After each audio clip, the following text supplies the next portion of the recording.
Hi, MIE 301. Back here for another virtual video lecture.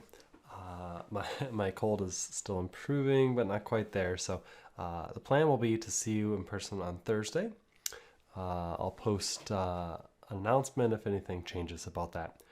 But the default plan, see you in person on Thursday.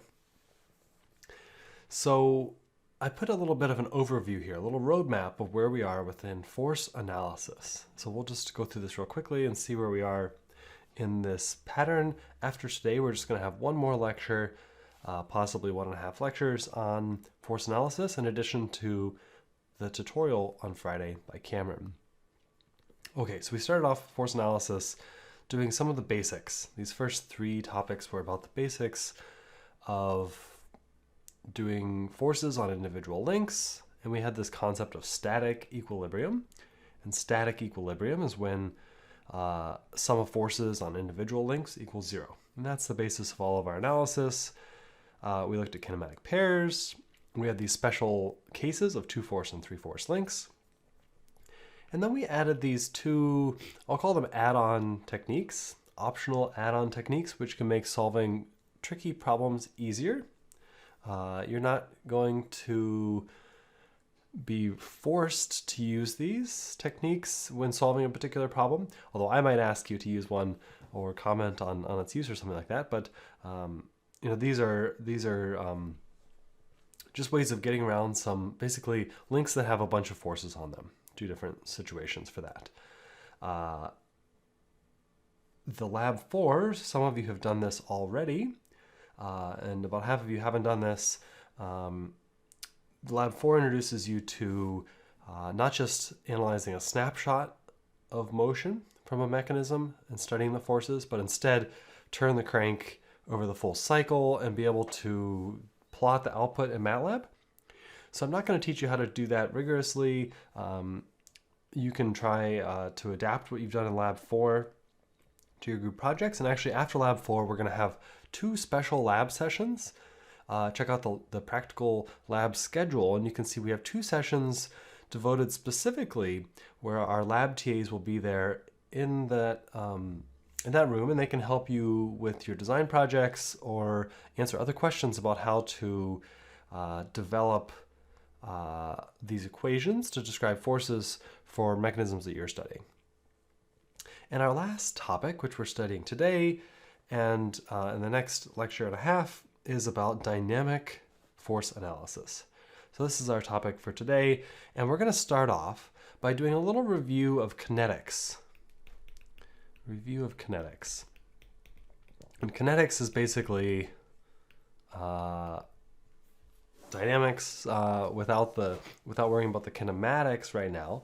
And so we're going to be looking at specifically individual links or bodies with some mass which is distributed over its body. And so I'm not going to be introducing any new dynamics principles really that you haven't studied in your dynamics course from a few years ago. But I'm just going to give you a review of the basics here, and we're going to quickly get to how we can use it for mechanism analysis. So let's take a look at just an example link here. So this is our link. And links are going to have some center of mass. That's like if you take the average position of all the masses within your body, that's going to be our center of mass, G. So we have mass of M. That's the mass of our link. And this point G is going to be its center point, its weighted center.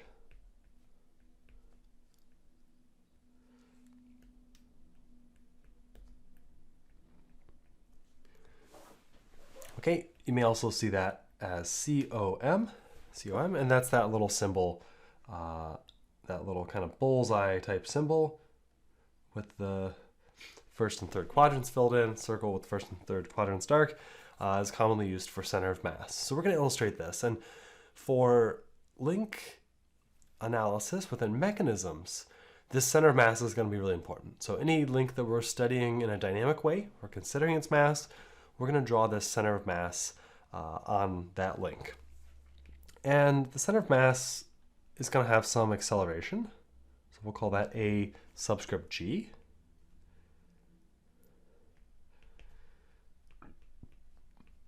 Okay, and that's just the acceleration of our center of mass point G. And what we're going to do is we're going to apply F equals ma. So we're going to sum up all the forces that are applied to our link and say, okay, that's going to be equal to ma. So that's the important terminology here. These are applied forces on the left-hand side, meaning this can be from another link, or maybe you're reaching in and pulling on a link, or there's a motor that's pushing on a link, something like that. So these are applied forces. And you notice that this is different from static analysis. In static analysis, we had sum of forces equals 0. And that was the foundation of all of our analysis, was having 0 on the right-hand side. Right? And that allowed us to do things like 2 force links, 3 force links. It all depended on 0 on the right-hand side. So we're going to do a little trick, and this is not the only way to study dynamics problems, but it is a common one, and it's the trick we're going to use for the rest of our dynamic force study. Is let's kind of force this dynamic problem to look like an equilibrium problem. So let's say if we still want to study the problem as equilibrium, as an equilibrium problem,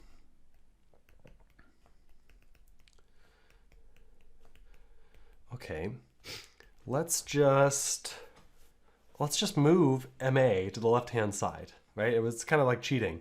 And this is called, doing this is called D'Alembert's principle.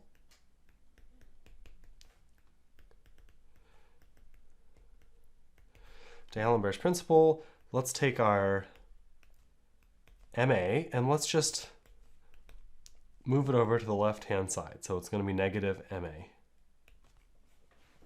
Okay, and we're going to basically act like, I'll put it in quotes, we're going to act like it's another force. So we know that ma is not a force applied to our link.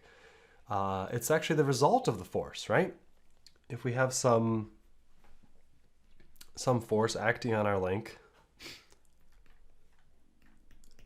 here's some force acting on the link, it causes the acceleration, right? But here we're going to act like it's on the left-hand side, meaning we're going to act like it's another force that's applied. So I'll put a little note here. We're going to actually call this thing an inertial force. An inertial force. And I'm putting force in quotes because we know it's not a real applied force. We're just kind of acting like it is. And we're going to use the term F subscript in for inertial force, negative m times the acceleration of the center of mass of that link.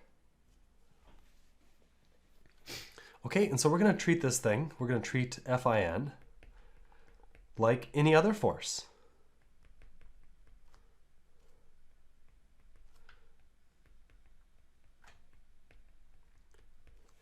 Okay, so treat it like it's a force from another link or weight or whatever you want. It's just another force. We're going to throw it into the mix. So this is going to allow us to do what we call dynamic equilibrium. Dynamic equilibrium. Okay, dynamic problems are not in static equilibrium, but we can kind of force them to be in a different kind of equilibrium by doing this D'Alembert's principle. So that dynamic equilibrium is going to be sum of all of our forces. This is applied plus inertial forces.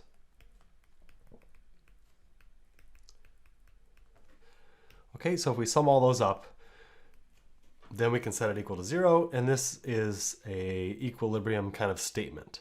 So once we do this, a dynamic problem is not going to be any different from any other static equilibrium problem, right? And now we're just going to sort of call them equilibrium study problems. And we're going to basically have an additional step for dynamic problems, which is going to be finding negative m times the acceleration. A little additional step, and once we've done that and apply it to our mechanism, then we just ignore where that force comes from. It doesn't really matter anymore, and we treat it like an equilibrium problem. Okay, and we're going to do some examples of that doing that first part of the process today and then solving problems with it on Thursday. Now, we've been talking about forces causing accelerations A, but of course we can also have rotations. So for rotations, we're going to have, of course, moments that are causing those rotations. So let's say we have some moments, and we're only going to really study moments about the center of mass. And these are going to cause rotational accelerations, or theta double dot. And this I here, IG, you've seen this before in dynamics class. This is called the polar mass moment of inertia.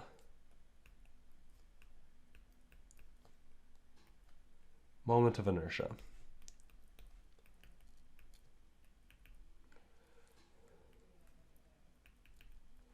Okay, and it's like that tells us how resistant our body is to rotational acceleration. So it tells us about how the mass is arranged within our body, and we'll come back to that in a second, and I'll tell you what you need to be able to calculate and know about that. But we're going to be able to do the same D'Alembert's principle for moments that we did for forces. So let's just move this I theta double dot to the left-hand side. We'll say sum of moments plus negative I theta double dot equals 0. Okay, where this negative I theta double dot is going to be our inertial moment.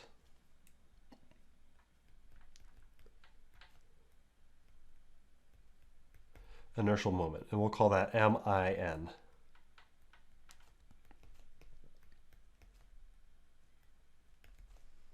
Negative I theta double dot. So same principle, it's just the rotational version of it.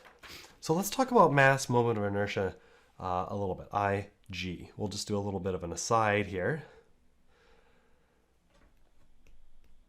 Mass moment of inertia.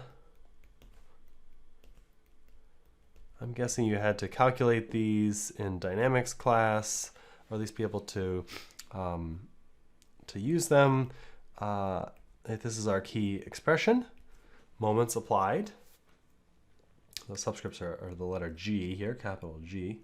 Moments applied equal I theta double dot. So if we have some link, just draw a link here. We have its center of mass over on this side.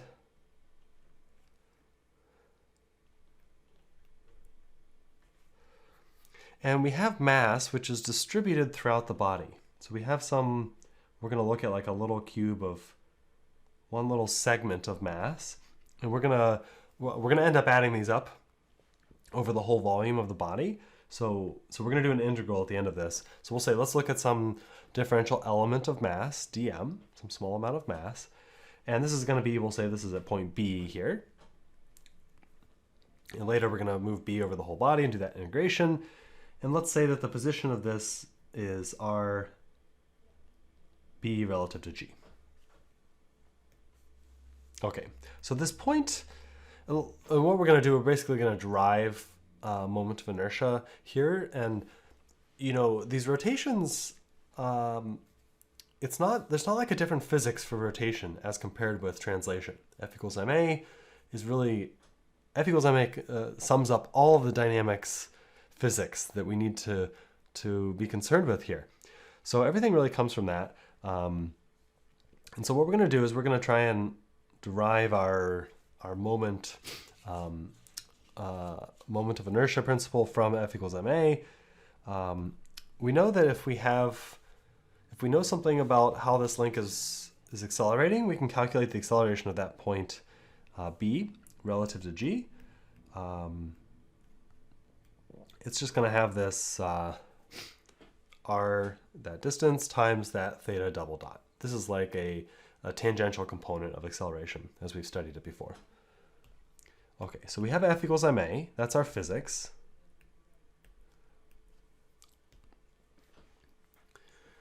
Okay, and so let's try to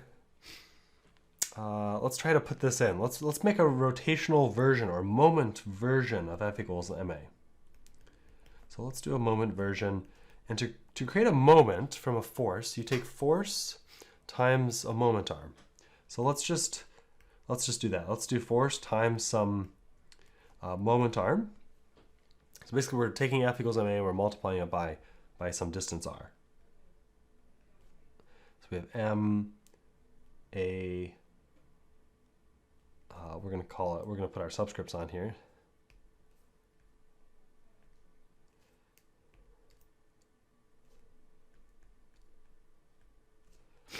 Okay, so we just take F equals ma and we multiply it by r to get like a moment version of this. The left-hand side of our equation is force times some offset distance. That's our moment about point G. And on the right-hand side, let's plug in this guy, ABG. We're going to plug that in right here. So we're going to end up with r squared, right? RBG squared times theta double dot. Okay, so this is what we want. And our goal is to we're deriving this expression up here. Right, so this is, we're just talking about one mass here. So let's do it for the whole length, for the whole body. So let's sum up over the whole volume. We're going to do that by an integral. So when we integrate, we're going to get our moment. And on the right-hand side, we're going to have this r squared dm times theta double dot.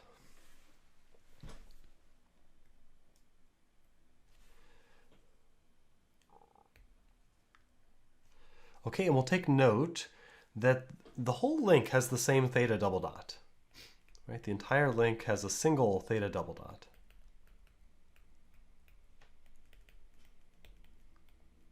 So that can actually be pulled out of the integral, which is why I put it at the end there. That can be pulled out of the integral. And the stuff in the integral itself, this, of course, if we look back to our top equation there, this is our moment of inertia, IG. Okay, so this is how you could calculate, if you know something about your mass, how it's distributed over the body, what the geometry is and the distribution, you could perform this integral. Okay, and that's a nice exercise for you to try. I'm not going to ask you to do that. Maybe if we had some more time in the course, we would get into that in a little bit more detail. But I want you to know a couple of key geometries. So I'd like you to know these ones. And these are particularly useful for mechanism analysis. We're going to have long, thin links, and we're going to look at disks. So these are going to be our two cases that I'd like you to know. So uniform slender rod. Okay, a lot of links could be approximated as a uniform slender rod. So let's just draw one here. Okay, so a long, thin cylinder, basically. Its center of mass is going to be right at the center because it is uniformly weighted. So that's our center of mass G. We're going to have some length L. And I'm basically going to just give you the answer for these. We have some mass M as well. Mass moment of inertia for slender rods is 1/12 mL squared. Okay, if you want to know where that comes from, try out the integral. The geometry is quite simple for this one, actually. Just align the rod along the x-axis, and you could try out that integral yourself. I'll leave that to you if you're excited about that. The second one we're going to look at is a uniformly distributed disk.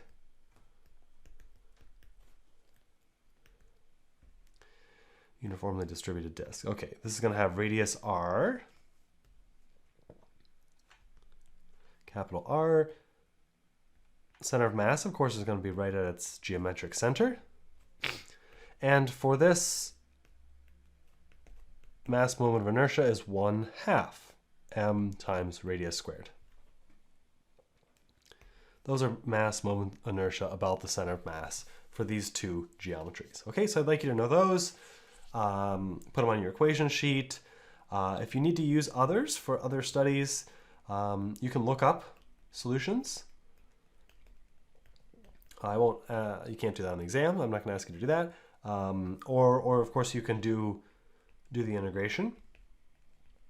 In practice, if you have real links, a common way of finding their mass moment of inertia accurately, if you have a complex geometry, would be to put it into your CAD software, SolidWorks, and it'll actually calculate mass moment of inertia for you. Just go to link properties and you can see mass moment of inertia there for real link geometries. Okay, but I just want you to be responsible for these two shapes. Okay, so this is the basics. So we're going to see how this basically applies to some links. So we're going to look at this dynamic equilibrium problem now. And we're going to study two basic cases today before we get to some examples, which we're going to get into next time. We're going to start off with the easy case where there's no rotational acceleration. So theta double dot equals 0. So I'm going to just give you a generic link here.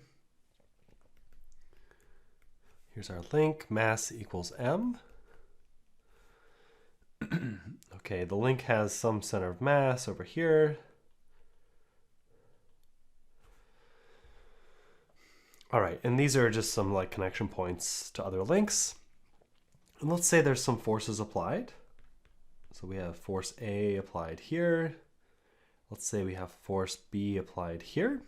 And I've drawn them so that they won't create any rotation of the link. Okay, so these are the applied forces, and these forces are not balanced, right? So we have these unbalanced forces. These are the only two forces on this link. So normally with a static equilibrium problem, we would say, okay, these forces need to be, if there's only two applied, they need to be equal, opposite, and collinear. But this is a dynamic problem, right? So we can have forces that are unbalanced on links. We call it a dynamic link now. And these forces are going to cause some acceleration, right? They're going to cause some acceleration. So acceleration is going to be in the direction of their sum. It's going to be this way. So, and this acceleration, you could find it, you could analyze this using something like acceleration polygons or even vector loops.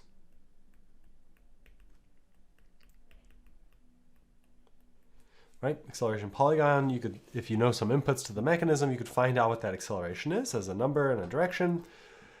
And right, so this link is not in static equilibrium. Not in static equilibrium. But we can study it as a dynamic problem, dynamic equilibrium.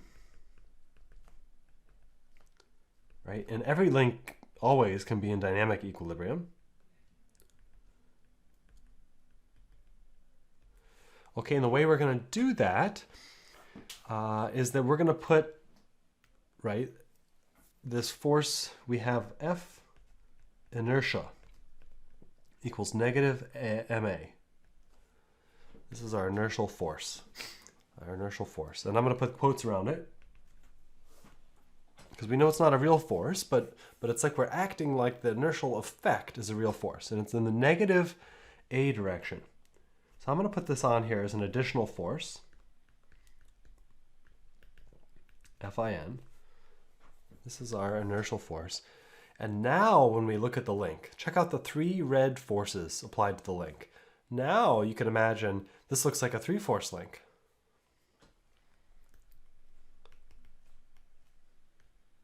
Now is a three-force link when we include Fin. Okay, so I'm actually going to write my dynamic equilibrium force balance here.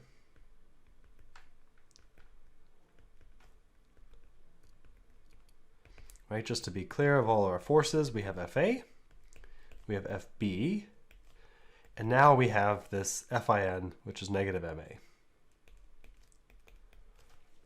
And these three forces will now balance and equal to 0.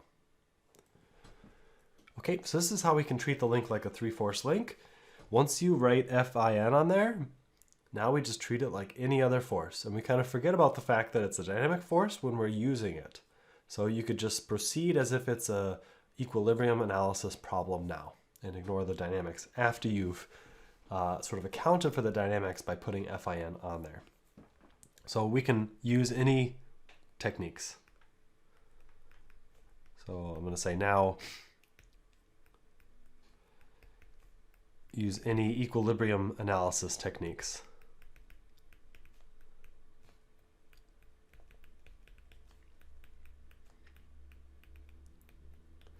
And some of them that we've looked at are 2-force or 3-force links. We've got superposition method. We've got link subsystems. Okay, so any of those techniques that we use to solve real problems. So our next step, right, this example I gave does not include theta double dot. We said we're just going to start with a case where theta double dot happens to be 0. So now let's do a little bit more general version.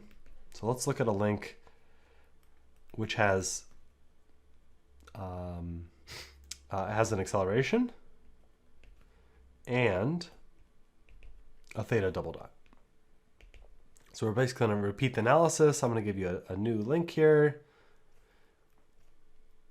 We're going to have our points A and B, our center of mass at some location here. So we have mass M.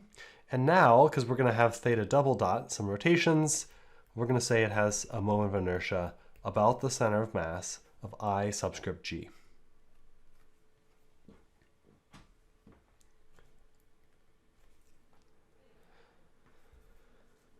Okay, so let's say we're going to have some forces applied to this link. I'm just going to apply some simple forces here at points A and B. They're perpendicular and sort of parallel to the link here. Okay, and these are not balanced. Right, so they're going to cause some acceleration of the link, just like before.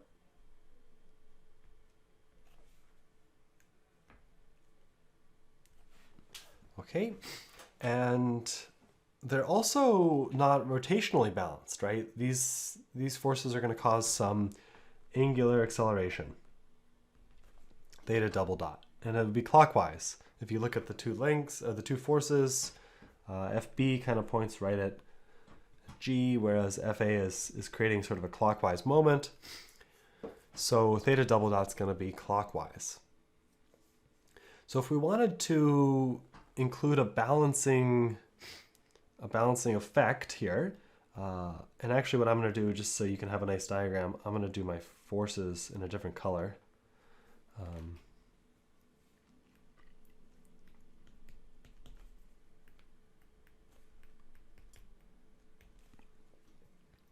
Okay, so the balancing effect, or how to handle those dynamic loads, right, we're going to have FIN, negative MA. That's applied at the center of mass, opposite from the acceleration. The negative sign there. Great, and opposite to theta double dot, so counterclockwise, is going to be MIN.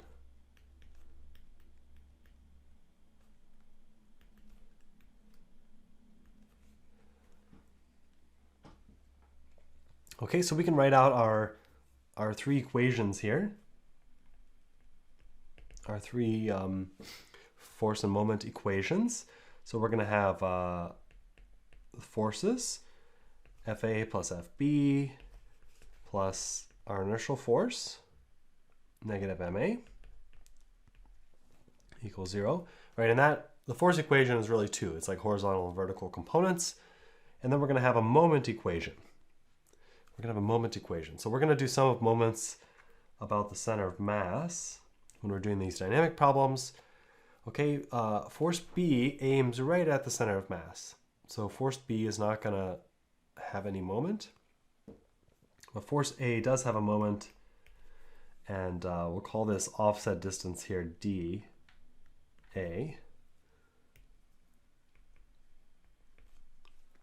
Okay, and that's creating a clockwise moment, which we call negative. We have MIN, which is counterclockwise, so we'll call that positive. And this is our moment equation. That's everything on there. I'll just put a note here. This is negative I theta double dot. So once we know A, the acceleration, and once we know theta double dot from our acceleration polygon, we can plug those numbers in here. And we can just get, treat these like any other force. So the bad news is, for doing analysis problems, is that now this link has, what does it have? 3 forces applied, but it also has a moment. So this link is no longer a 3-force link. Okay, and that's due to MIN. Okay, and that's too bad, because 3-force links or 2-force links, for a little simpler, are quite easy to study, right? That's a great technique to be able to use those. So while this is the end of today's lecture, solving these 3 equations is usually kind of tedious. So next time, in Thursday's lecture, I'm going to introduce a method, or I'm really going to call it like a little bit of a trick. It's a little bit clever, kind of sneaky way that we're going to get around having a moment applied to this link. And we're going to kind of force it to be a 3-force link. So this trick is going to include MIN as an equivalent offset force.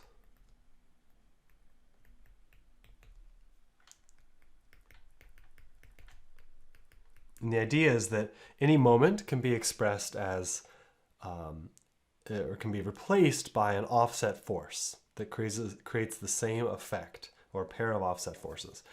So this is what we're going to do next time. It's a great way of kind of simplifying the analysis process and making solutions a little bit faster and easier. I'll call it an optional technique, but one which turns out to be really helpful, actually. Okay, that's all for today. Thanks for watching the video. I'm really excited to see you back in person, hopefully on Thursday. Have a good day.